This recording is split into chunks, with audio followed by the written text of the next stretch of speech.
আবার বিচার এমন করেছেন যে তোমাদের কান্না বন্ধ হলো না, চোখের পানি বন্ধ হলো না, আমি বিচার করে দিব, আমি ফয়সালা করে দিব, এমন ফয়সালা করব তোমাদের কাউরি কান্না থাকবে না, কাউরি চোখের পানি বইবে না, আমি বিচার করে দিব।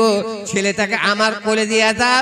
এবার সুলেমান নবী চালাকি করে ছেলেটাকে কোলে নিয়ে নিয়েছেন, আর কোলে নিয়ে বলছেন ইতুনি বিসকিন আসুকু বাইনহিমা, আমাকে এখন চাকু দাও, আমাকে এখন ছুরি দাও, আমাকে এখন অস্ত্র দাও, আমাকে এখন তরোয়ারি দাও।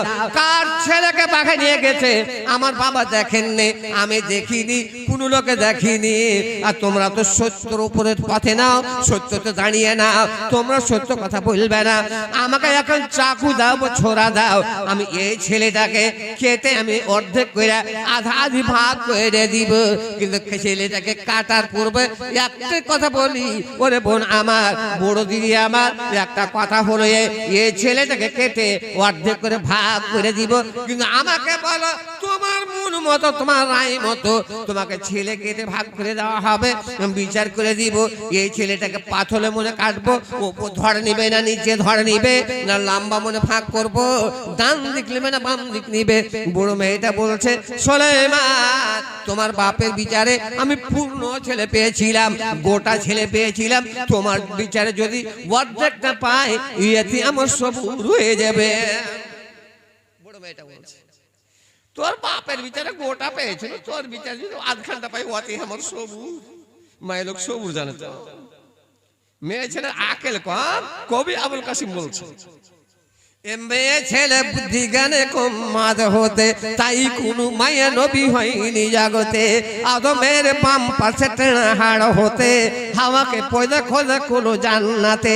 তাই জ্ঞানে গুণে বাঁকা শিরিষি যাদের, কেমন সোজা হবে ব্যবহার তাদের। নারী জাতির আকেল কম তো। বলে পৃথিবীর বুকে যত নবী হয়েছেন নারীরা আল্লাহ পাক নবুয়তি দান করেননি, মেয়ে ছেলে সবুর জানে তো। বড় মেয়েটা বলছে সুলাইমান তোমার বাবার বিচারে পূর্ণ ছেলে পেয়েছিলাম, গোটা ছেলে পেয়েছিলাম, তোমার বিচারে যদি অর্ধেকটা পাই ওতে আমার সবুর। বাপ মরে গেছে, মা মরে গেল, দাদা দাদি মরে গেল, সাজেনুর বাজেনুর একবারে কাঁদতে কাঁদতে কাঁদতে কাঁদতে মদদানা বতকের মতন গলা হয়ে গেছে, আর কাঁদতে পারে না। তখন কি বলবে? আর কত কান্না পাবো গে বুবু, আর আমি কান্না পাবো না, সবুর করে নিলু। ওই সবুরে লাত মারতে হয়, ওটা সবুর নয়। চক্ষুষ ব্যাপারে তোমার যেটাই জিনিস ফত হয়ে গেল, গত হয়ে গেল, আল্লাহর কাছে জমা করে দাও। আল্লাহ তোমার কাছে আমার খেয়ানতি করার কিছু চলবে না, আমার এগুলো করার কিছু নাই। আল্লাহ তুমি আমাকে ধৈর্য দাও, আমাকে সবুর দাও। আল্লাহ আমার বাবা চলে গেল, মা চলে গেল, ধন্য চলে গেল। আপনি জানেন না যখন মানুষ মরে তখন একটা দুয়া শুনতে পেয়ে একটা দুয়া বলেন, ইন্না লিল্লাহি ওয়া ইন্না ইলাইহি রাজিউন। এই দুয়াটা মানে কি জানেন? যেই কোনো মুসিবত হোক আপনি এই দোয়াটা পড়বেন, আগে চলে গেল পরে আমরা আসব, আগে চলে গেল পরে আমরা আসব। এইবার বড় মেয়েটার মত জিজ্ঞেস করে নিলেন। বিচার ও বিচার করে শুনেন, কথায় কথায় আপনাকে একটা কথা তো বলতে হলো। বলি কত মুসলিম গ্রামে, মুসলমান গ্রামে কত হিন্দু ভাইরাও বাস করে, বাড়ি করে থাকে। তো একটা মুসলমান গ্রামের এক মাথাতে একটা বাভুন ছিল। এই ভিতরে এসে বসো, ভিতরে এসে বসো, ওখানে খাইয়া থাকে রে বাবা, যার সঙ্গে বড় বক্তা আসছে। আমি তো কি বল তোমরা এখানে জমা করবে কথাটা বলছি। মন পাখি তুই উড়িয়া যদি সোনার মদিনায়, মন পাখি তুই উড়িয়া যারে সোনার মদিনায়, যেখানে মুর্দেদের নবী সোয়ানির রাজায়। মন পাখি তুই উড়িয়া যারে সোনার মদিনায়। এবার বসে একটা গ্রামের এক বড় গ্রাম, 600-700 ঘরের গ্রাম। পশ্চিম পূর্ব মাথাতে একটা বাভুন ছিল। ওই বাভুনের সঙ্গে গ্রামের একটা মোড়ল ছিল। ওই মোড়লের কিন্তু দোস্তি, কত হিন্দু ভাইয়ের সঙ্গে মুসলমানের দোস্তি হয়ে যায়। তো মোল্লের একটা ছেলে হলো, মোল্লার স্ত্রীর পেট থেকে মোল্লার একটা বেটা হলো, ছেলে হলো।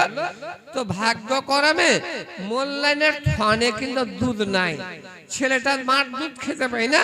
তখন গ্রামের গায়ের দুধ উঠানা করলো। একদিন ভাগ্য করমে যার গায়ের দুধ উঠানা করেছে, কথাটা বুঝবেন ভাই, ও উঠানা করেছে, ওর গায়ে সে দুধ পায়নি, হয়তো বাছুর ছিটে গেছে, দুধ খান পিয়ে গেছে। তো ছেলের দুধ পান করার জন্য চাঁচা করে চিল্লাইছে। এইদিকে ওই বাবুল কিন্তু ঘুরতে ঘুরতে এসে বোটাখানে বৈশা মোল্লার সঙ্গে কথা বলছে। দোস্তি বাড়িতে কিসের কান্না শুনছি? না তো আমার একটা ছেলে হয়েছে।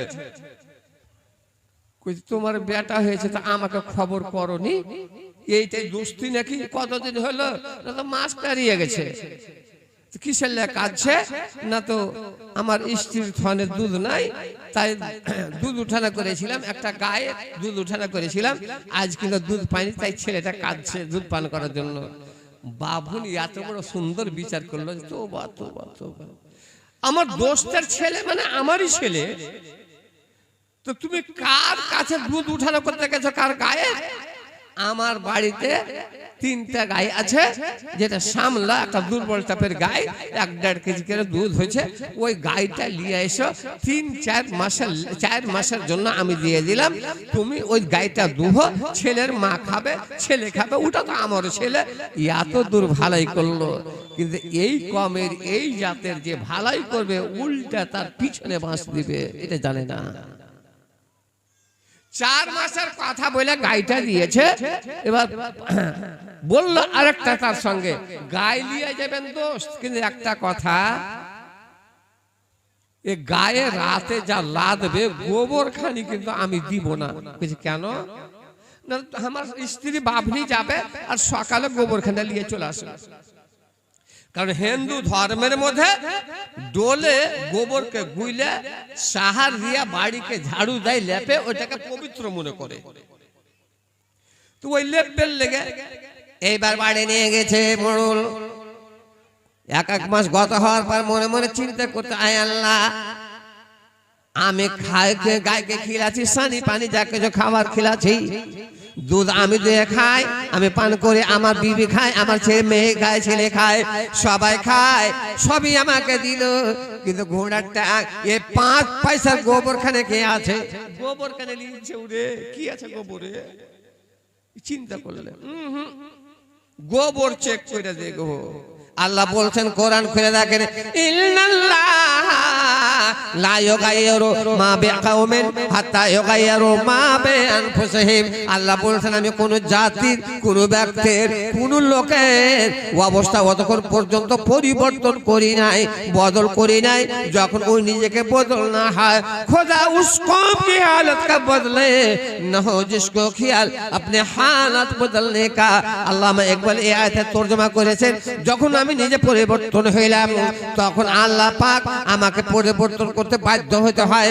আমি যখন পরিবর্তন হইলাম, আমি যখন দিন ছেড়ে দিলাম, ধর্ম ছেড়ে দিলাম, ইবাদত ছেড়ে দিলাম, নামাজ ছেড়ে দিলাম, মসজিদ মাদ্রাসা ছেড়ে দিলাম, আমার উপর আপদ আসতে লাগলো।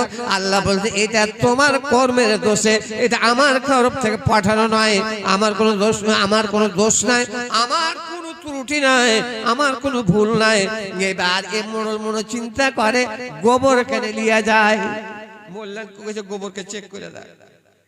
আল্লাহ বলছে তোর ভালাই করাতে ছেলে পোষার লেগে গাই দিয়েছে, আর ওর গোবরে তো কিছু নাই, বেচারা লিয়ে যা লেপবে, পবিত্র মনে করছে, তো তুই গোবর চেক করতে গেলি, এত তোর নিয়ত খারাপ হলো।